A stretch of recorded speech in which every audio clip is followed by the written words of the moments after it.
சற்று முன் கிடைக்கப்பெற்ற மிக மிக முக்கியமான செய்தி ஒன்று வெளியாகி உள்ளது. ஆளுநர் ரவி அவர்கள் போட்ட கையெழுத்து அதிர்ச்சியில் ஸ்டாலின் அவர்கள் இன்று சுதந்திர தின விழாவின் பொழுது மாலை தேநீர் விருந்தில் கலந்து கொள்வதற்கு ஆளுநர் ரவி அவர்கள் தமிழக முதல்வர் ஸ்டாலின் மற்றும் திமுகவின் ஒட்டுமொத்த நிர்வாகிகளுக்கு அழைப்பிதழ் கொடுக்கப்பட்டது. அதிலும் குறிப்பாக கூட்டணி கட்சிகளுக்கும் அங்கீகரிக்கப்பட்ட கட்சிகளுக்கும் அழைப்பிதழ் கொடுக்கப்பட்டது. ஸ்டாலின் இதற்கு மறுப்பு தெரிவித்து விட்டார்.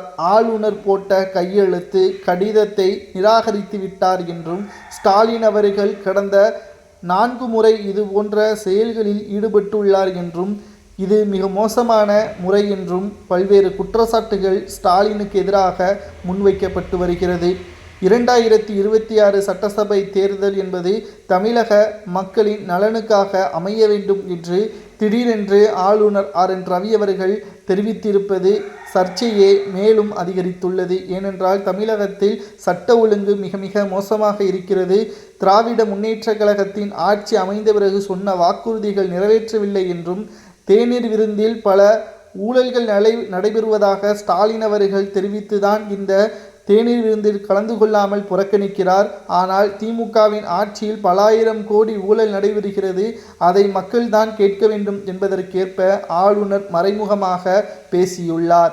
ஆளுநர் ரவி அவர்கள் கடைசி கையெழுத்தாக முதல்வர் ஸ்டாலின் அவர்களது ராஜினாமா கடிதத்தை ஏற்றுக்கொண்டதாக அவர் போடக்கூடிய கையெழுத்து 9 மாதங்கள் இன்னும் இருக்கும் என்றும் அரசியல் வட்டாரத்தில் கூறப்படுகிறது. ஏனென்றால் ஆளுநரின் பதவிக்காலம் முடிந்துவிட்டது. ஆனாலும் தற்பொழுது வரை ஆளுநராக தமிழகத்தில் ரவி அவர்கள் இருக்கிறார் என்றால் அதற்கு தமிழகத்தின் அமைச்சரவையை கலைத்து ராஜினாமா கடிதத்தை ஆளுநரிடம் ஸ்டாலின் அவர்கள் ஒப்படைக்கும் பொழுது கையெழுத்து போட்ட பிறகுதான் ஆளுநராக இருக்கக்கூடிய ரவி அவர்கள் மாற்றப்படுவார். அப்பொழுதுதான் ஸ்டாலின் அவர்களுக்கு மிகப்பெரிய ஒரு அவமானமாக மாறும் என்றும் பாஜகவின் நிர்வாகிகள் கூறி வருவது அரசியல் வட்டாரத்தில் திருப்பத்தை ஏற்படுத்தியுள்ளது. இதை பற்றி உங்களுக்கு கருத்துக்களை கூறுங்கள்.